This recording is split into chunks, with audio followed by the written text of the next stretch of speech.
Hi friends, this is Deepak Taylor coming for the first time in English. My previous videos were in Hindi on the topic of mindfulness. I would request to those interested in the topic of mindfulness to see all the 5 videos in the series. In case there is difficulty in understanding, do write on my email. Based on response, I will upload the same in English. Friends, today I shall be sharing my observation and experience on the topic of life and parenting. I shall be mainly focusing on childhood parenting, that is till the age of say 5. Let us first understand that among the various creations of nature, the most beautiful creation is life. When I say life, life in any form. Every life in this creation has its own importance and meaning.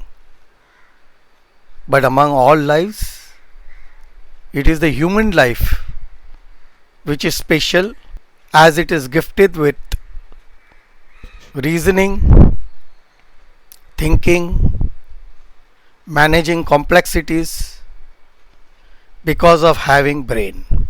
As we human beings are gifted with brain, it takes time for human child to physically develop compared to other species. One must not forget that among all the lives, it is the human child which is the most dependent on others. All the other lives, be it animals, birds, sea creature, they all become independent to live in a short period of time. You might have seen sea turtles hatching on sand and finding its way to the ocean. The newborn giraffe calves can clamber upright and walk within hours of birth. Hence, parenting plays a very important role in the life of a child. A child is totally dependent on parents for everything: food, shelter, clothing, and various other requirements like medical care. Also, do remember that the first exposure of a child to comfort in this world has a larger implication on its life. The initial years of upbringing has a lifelong impact on the life of the child. Let us understand by a small story of a lion cub who thought he was a goat. This story is from the Upanishad. This is about a lion cub who forgets his identity. When the cub was just a baby, his mother was taken away by a hunter and he was left all alone in the jungle. One day, a group of goats passing by, seeing the poor lion cub and having pity on him, took him and raised him as one of their own. As the lion cub didn't know any better, he believed that he was a goat. But with time, as he grew, he felt something stirring in him, something disturbing within. He tried to push his feeling away and continued to live as a goat. But as it was not his true nature, the feeling of uneasiness grew within him as time passed by. Then one day, a huge lion appeared, roaring on a hilltop with all its might. Seeing the lion, all the goats started running. But the young lion didn't move. He was afraid, but at the same time he was curious to know something. He felt some strange sense of knowing and wanted to understand what this feeling was. After all the goats had ran away, the old lion approached him and asked him, "What are you doing with goats?" To which the young cub replied, I am a goat. The lion laughed and roared, You are not a goat, you are a lion. Then the huge lion took the young cub to a nearby pond and waited at the water edge until all the waves in the pond were still and everything was silent. Then he told the cub to look into the mirror like reflection in the crystal clear water. First the young lion saw the old lion face, then his own. After looking again and again, he suddenly saw something, and for the first time he roared, Yes! I am a lion! I am a lion! Friends, what do we understand from this story? That every child is born with some unique quality. All that we need to do is to just show the child the mirror. Allow the child to explore and experience on its own rather than thrusting our beliefs, our thinking, our unfulfilled desires on the child. During upbringing of a child, a parent, apart from being a parent, is also a guru, a leader.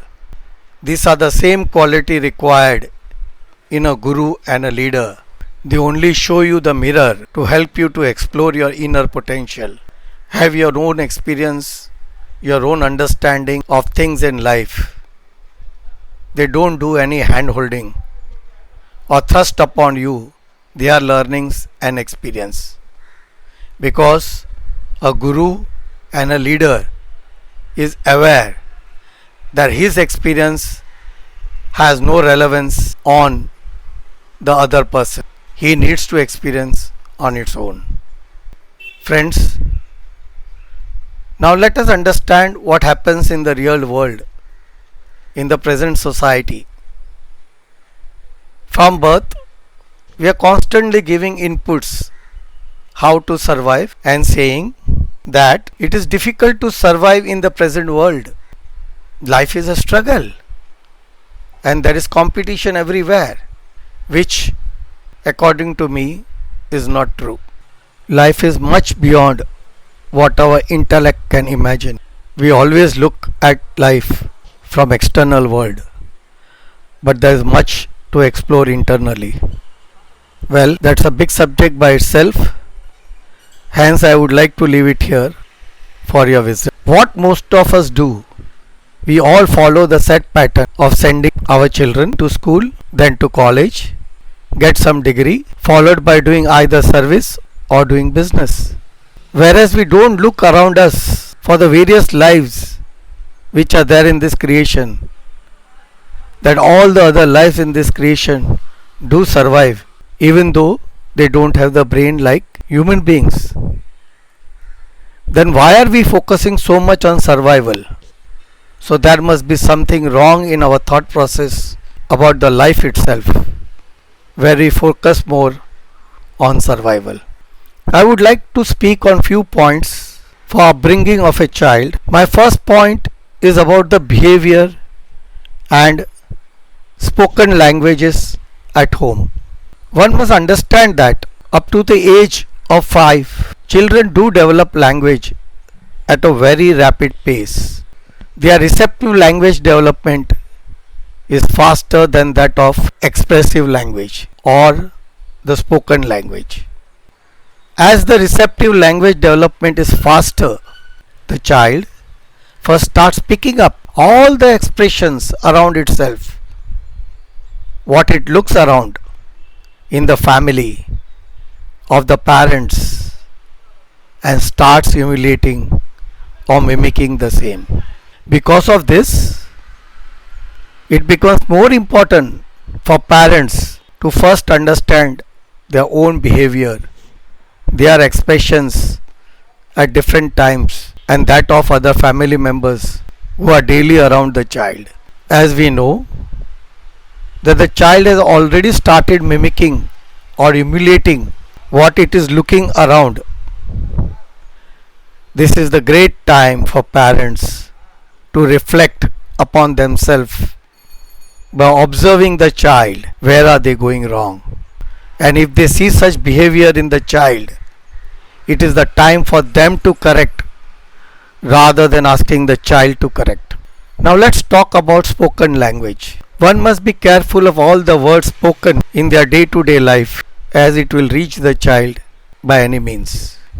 Here I would like to mention one point, that the first sense organ of hearing develops when the mother is in the last stage of pregnancy. Means one has to be even more careful before the birth. Based on my some observation and experience, I have few suggestions. They are like this. While speaking to child, do not speak with inappropriate diction or fragmented sentences. Speak in the language as you speak with an adult. Second point, at home, speak all the languages that the family knows in the daily communication. Even if you don't speak directly to the child will pick up all the languages that it hears which are spoken by the family members. And you will be surprised to know that by the time the child reaches, say, approximate the age of 5, he or she will speak all the languages that you were speaking at home in front of the child. One more precaution I would like to narrate with one of my small observation. During my daily evening walk, I used to see small children playing around. They may be at the age group of 4 to 6. The children used to play around, shouting, dancing, and their mothers sitting on the nearby bench. One day, while I was walking, I saw children playing as usual, shouting, dancing. Suddenly I heard a child shouting a bad words, even without understanding its meaning. Upon my inquiry with my friend, I came to know that the parents and the family members utter the same word as part of their daily routine communication. So friends, be very careful as parents. Some may be thinking that this is happening in the four walls of our home and no one will know it. But in reality, it is not so. When an innocent child picks up the word that it listens in the family, it unknowingly speaks the same, with the same expression as it had seen the family member doing it. So be very careful of the words that you speak. Friends, here I would like to end my point on behavior and spoken language. I think for today this much is enough. I would like to end here. We shall continue further in the next session. Till then, take care of yourself and family. Try to understand each member in the family. Understand the unspoken emotions. Understand the expressions. It is a different experience for each one. Let us learn from this for a better life. See you again very soon. Till then, bye bye.